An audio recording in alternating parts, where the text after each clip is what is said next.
place like this street in New York City, if you were unfortunate enough to be the victim of a crime or taken ill unexpectedly, you might think that surrounded by all these people, someone would intervene.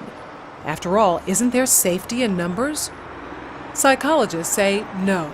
Research suggests that often a victim is less likely to receive assistance when surrounded by a group rather than a single bystander. When people are in a crowd, it's easier to pass the buck. It's what psychologists call the diffusion of responsibility.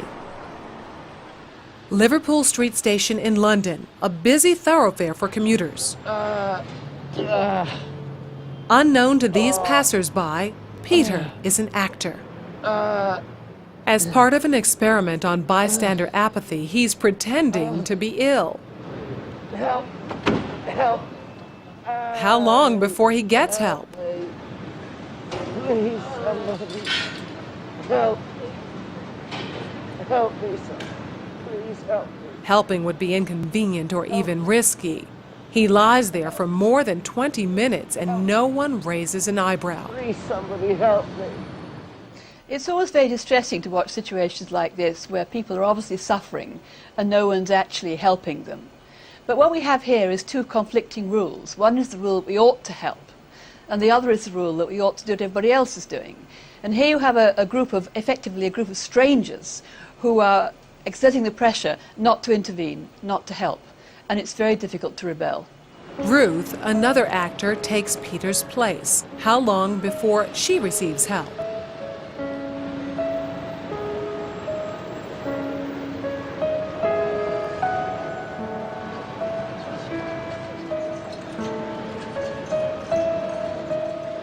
Four minutes later, and 34 people have passed without stopping.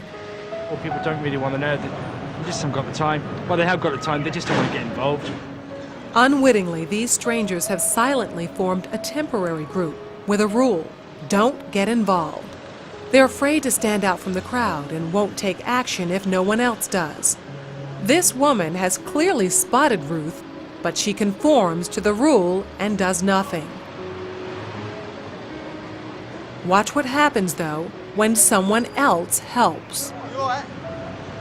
You alright? Yes, thank you. Sure, you look a bit clicky, you know what I mean? She suddenly finds herself in a different group with a new rule: to help. You want to sit up? She don't look well, does she? You alright, yeah? What's wrong? First I thought she was dead. Then I sort of checked to see if she was breathing or not.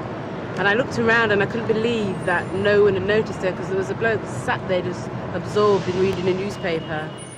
This time, Peter's dressed as a respectable gentleman. Now that his dress is in keeping with those around him, how long before he's rescued? Hello, sir. How are you today? I'm alright. 6 seconds. She even calls him sir, and suddenly everyone's a good Samaritan. Do you suffer from epilepsy? No. Why you're lying on the floor in the rain? Because he's part of the right group. Everyone wants to help. I would just hate to be in his position of feeling ill and nobody helping and walking past, so I'd just like to check that he was okay. And I thought, well, it's wet, so he must really be ill because he's going to ruin his suit anyway.